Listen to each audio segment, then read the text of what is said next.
It's a crazy day to be a Marvel fan because they just dropped a new Fantastic Four First Steps trailer with some crazy new looks and reveals for the movie, plus their most controversial show of all time, Ironheart, had its first 3 episodes and a lot more news. Let's get into all of this. We're going to start with the new Fantastic Four First Steps trailer. I think this is probably the best trailer for the movie we've gotten so far. It gives us some really great new looks, still teasing Galactus more, but I'm glad they're not fully showing him. Like, let me show you this one clip. I herald his beginning.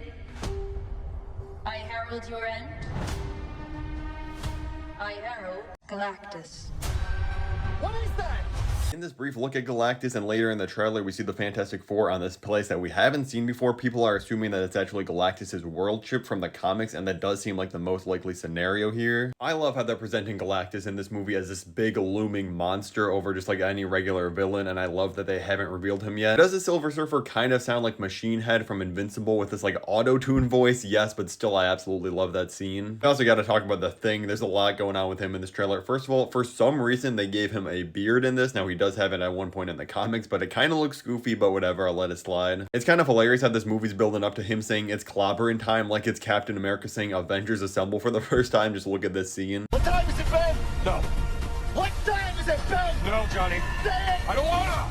Say it! Hey, what time is it? Say the date! That's not really something I say. It's clobbering time! That's just in the cartoon. I do find this just super entertaining how they're just building up this it's clobbering timeline, but you know this dude's gonna drop it by like the end of the movie and throw hands one-on-one with Galactus or something crazy. I think my biggest takeaway from this trailer, even though we're still a month away from the movie, it looks like it's actually a finished film. Like all the CGI and visual effects look ready to go. There's been a lot of problems obviously with movies like Ant-Man and the Wasp: Quantumania that just look absolutely horrible visually, but it seems like they actually gave their visual effects artists time for this movie to actually make it look good, which is a great thing obviously. This movie just desperately needs to be as good as it's looking in these trailers. It's probably one of the most important films for Marvel as a studio because they obviously have had recent flops. Even though Thunderbolts was well received, didn't make money. Captain America Brave New World, same thing. Now we know the Fantastic Four are going to be major characters in the next 2 Avengers movies, and they're already planning on a second Fantastic Four movie, so they obviously have a lot of faith in this movie. Hopefully it pays off and people show up if it's actually good. But let's switch over to Ironheart because the first 3 episodes of this new TV show just dropped last night, and obviously since this was announced, it's been like one of the most controversial Marvel shows online. Because as I mentioned, the first 3 episodes of this show are the only ones that are released, and yeah, if you go to the ratings for the full series on any platform like IMDb, you can see in this screenshot,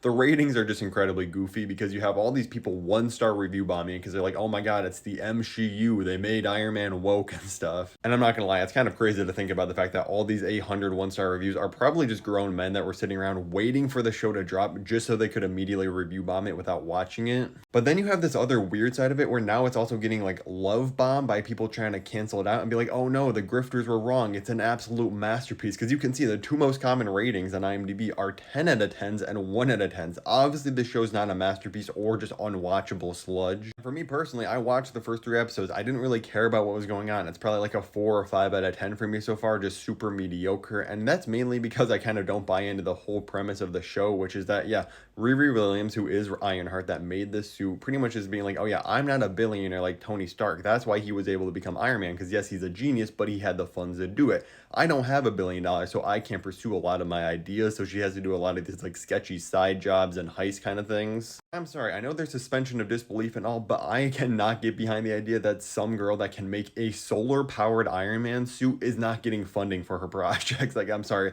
Stark Industries is immediately gonna pick her up and give her all she needs. I know we haven't seen like an Oscorp in the MCU, but there's got to be some other company like that, or she literally knows Shuri from Black Panther Wakanda Forever. You can't tell me she wouldn't set her up with like an insane lab and all she needs or something. The character that I think is the best in the show is actually the Hood. They started getting more into him and what he's actually going to become or who he really is by the end of episode 3, and I think that's easily the most interesting aspect of the show. It's definitely not really for me. I'll watch the next 3 episodes because that's all there is left of it, and it's probably going to end up being like a solid 5 out of 10 or something, just a mid show. We got major breaking news about a movie taking place after Avengers Secret Wars and an official director of the new X-Men reboot. If you want to hear about that, click the video above my head, and thank you so much for watching.